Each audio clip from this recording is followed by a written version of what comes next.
Okay, we're going to talk about some core concepts in sociology. The first core concept that we're going to talk about today is that sociologists focus on social forces that shape human activity. In other words, like I said, there are many different possibilities, many things that affect the way we behave. There's certainly personal things. As a shrink, I know that there are personal, individualistic factors which shape our behavior. And sociologists don't discount the importance of those individual things. That's the realm of psychology. The realm of sociology, on the other hand, is the realm of the social factors that shape human activity. Now, these factors can come from groups, and we need to define what it means by groups and organizations, societies, or even the entire global community, which in modern times is becoming more and more important as we do become a global community.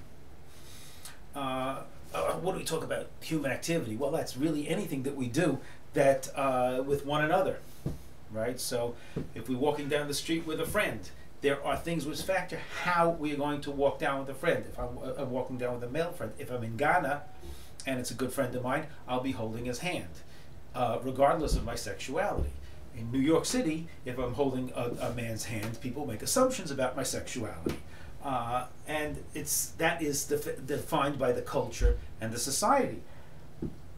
I didn't decide that. You didn't decide that. The people in Ghana didn't decide that. It's something that was affected by the entire community and the social structure itself. So, in other words, that is an interaction between two people. Okay, sometimes even facial expressions could be a subject of sociological inquiry, but of course it could be in a group. For instance, in the class, there's norms in the classes, things we do, or in a society, or so it could be two people or billions of people. The important thing is that we're just discussing what it does, how it affects, how the social factors affect that behavior. So it seems then that on some level social forces exist outside the conscious. In other words, we don't think about all these things that happen. They exist outside the consciousness of the individual. Okay, so these factors which we don't think about, but they affect us, right? And they're there whether we like it or not. So these were called social facts by one of the originators and the first sociologist by the name of Emil Durkheim. So social facts are the ideas and the feelings and the ways of behaving that possess, in his words, or at least in the translation of his words, because he wrote in French, that possess the remarkable property of existing outside the consciousness of the individual. So in other words, these social facts that we talk about don't originate with the people who are experiencing them, and we get them from the time we're born.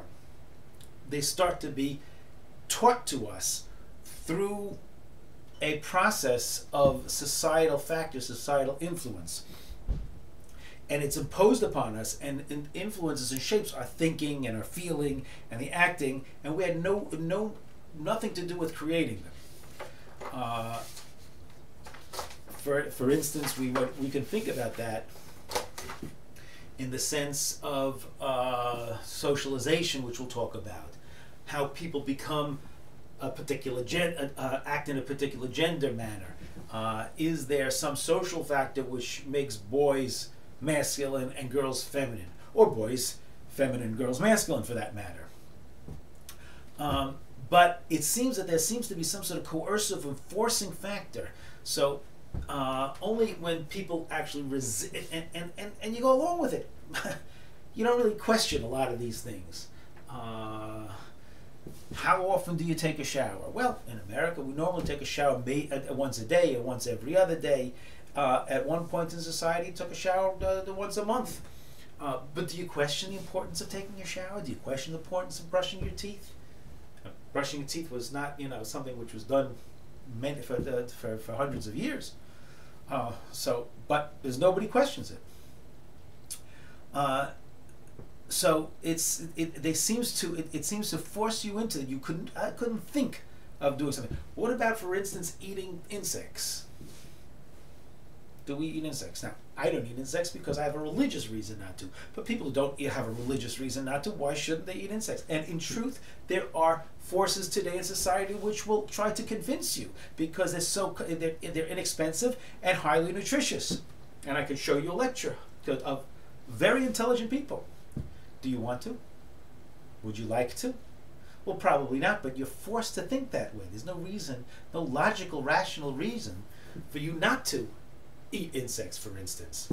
So these ideas, these cultural ideas, have forced you into a way of thinking which may or may not be beneficial, but that's the way the society is. And we're going to talk about how what happens when somebody does not go according to these ideas.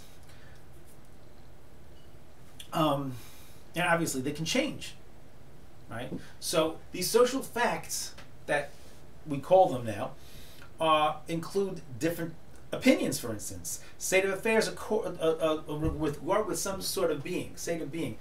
Ideas that we have to take into account that maybe we're different 100, 150 years ago. With the idea of race, 200 years ago, in the time of Darwin, it was a scientific fact that there was levels of racial inequality, something which even Darwin accepted as a scientific fact. If you were Scandinavian, you were the highest level, and if you were some sort of savage in Africa or in the South or the South Pacific or someplace like that, then you were on a lower level. And even if you were Germanic but not Scandinavian, you were lower level. So it was not, and they were Germanic also. So this was just the way people thought, and it changes the way people think as times go on. Different currents of opinion change and affects the way we live. Also, it has an effect on different ideas of marriage, suicide, birth rates, etc. I mean, if I tell you that I have 6 children, you'll think, wow, that's fantastic, that's really great, that's a lot of children you got there. But in some cultures, 12 children would be a lot and 6 would be normal. So this is just a matter of cultural differences. The second concept that I'd like to discuss, well, I forgot where the paper is,